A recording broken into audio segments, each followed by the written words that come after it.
The first thing I realized after saving 100,000 Singapore dollars was that nothing in my life suddenly changed. No luxury apartment, no sports car, no dramatic moment where I felt rich. And that surprised me. Because when I first moved to Singapore, $100,000 felt impossible. Rent was expensive, food prices were rising, transport costs added up.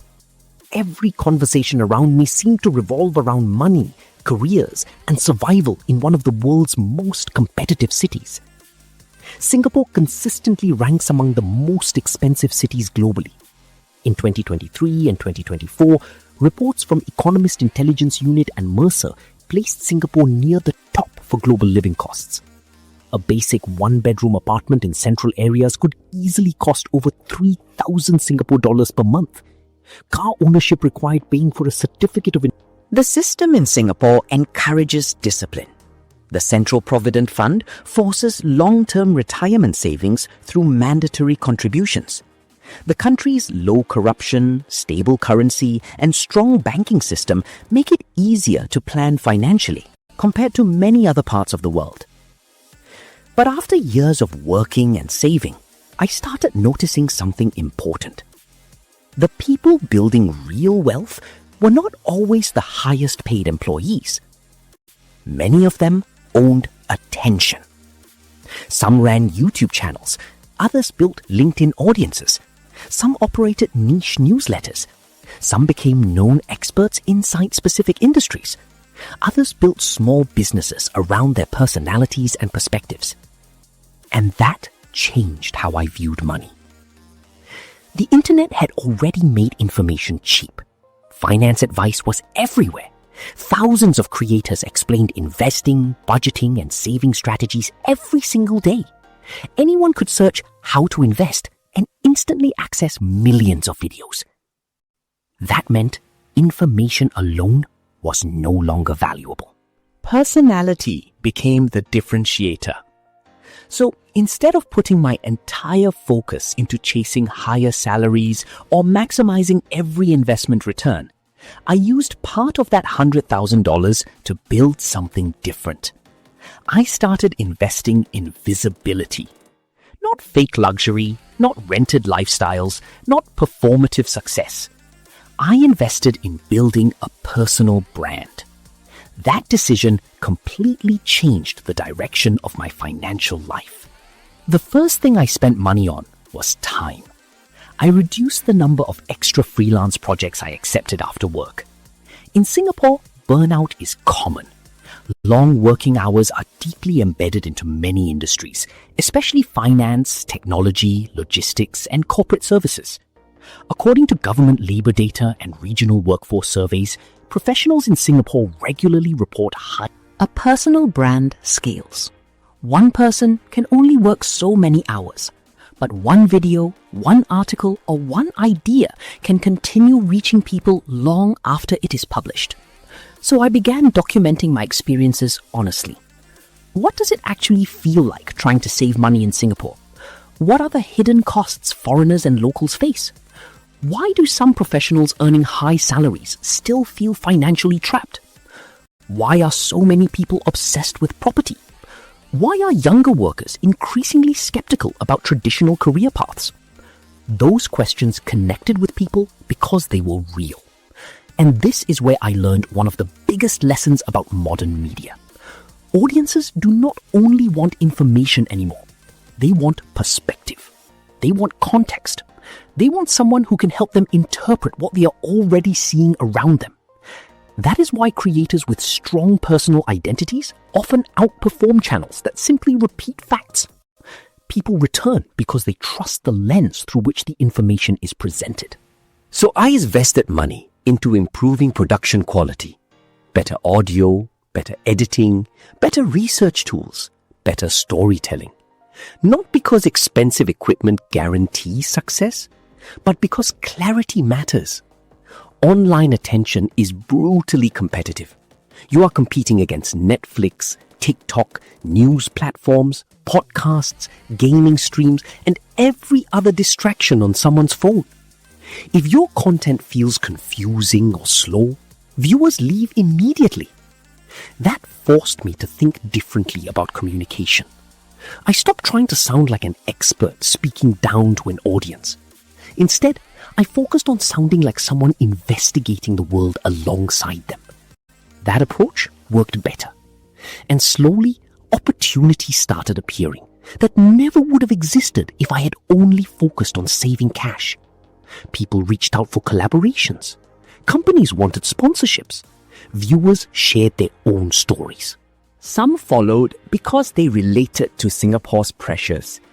Others were simply curious about how one small city-state became one of the world's financial centers. Then something else became clear. A personal brand is not just about making content. It changes economic leverage. In traditional employment, your employer controls distribution. Your work mostly stays inside the company. But when you build an audience, you control direct access to people. That matters enormously in the digital economy. Creators today are launching businesses, courses, consulting services, communities, and media companies directly from audiences they built online. Platforms like YouTube, TikTok, LinkedIn, and Substack have lowered the barriers to becoming your own media channel. In many ways, attention has become a modern asset class. Not more important than savings, not more important than skills, but increasingly connected to both. That does not mean every creator becomes wealthy. Most do not. The creator economy is highly unequal. A small percentage captures most audience attention and revenue. Many people quit because growth is slow and unpredictable. I experienced that too.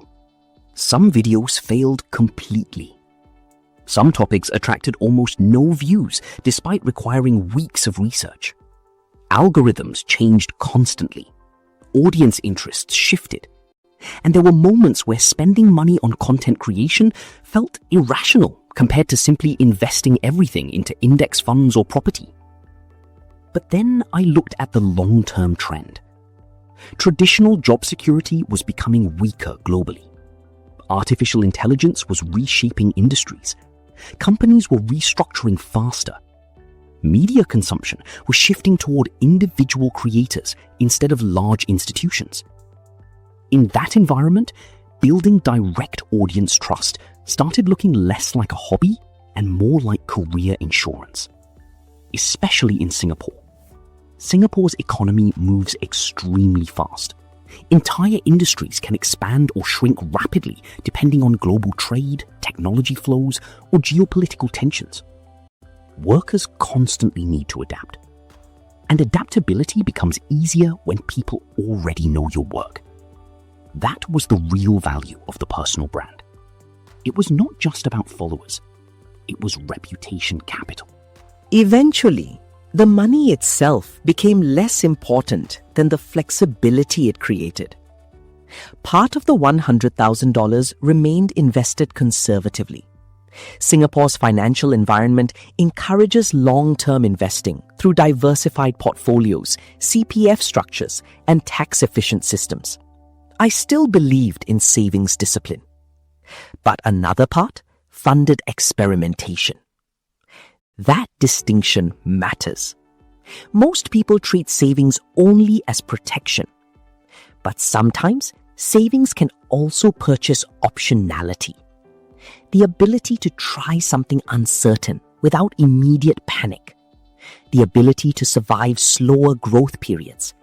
The ability to build long-term projects without depending entirely on short-term outcomes. And that is what the $100,000 ultimately gave me. But social capital matters too. The internet rewards people who can consistently explain, interpret, and communicate reality clearly. And in a world flooded with information, trust becomes scarce. That is why audiences follow individuals instead of institutions. It is why podcasts outperform traditional television among younger demographics. It is why independent creators now influence investing trends, technology adoption, consumer behavior, and even political conversations globally. People trust people more than systems. That does not mean expertise disappears. Facts still matter. Research still matters. Credibility still matters. But personality now shapes distribution, and distribution shapes opportunity. So when people ask what I did with 100,000 Singapore dollars, the answer is surprisingly simple. I stopped thinking only about money. I started thinking about leverage. I used savings to create a platform that could continue producing opportunities long after the cash itself was spent. Because in today's economy, being unknown can be more expensive than having limited capital. And that may be the biggest financial shift happening globally right now. The people winning are not always the people with the most information. They are often the people who know how to make others pay attention. If you want the data sources, labor reports, and economic research behind this video, they are linked in the description. And if you think saving money alone guarantees security in modern cities like Singapore, look closely at what is changing around the world right now. The rules of wealth are evolving far faster than most people realize.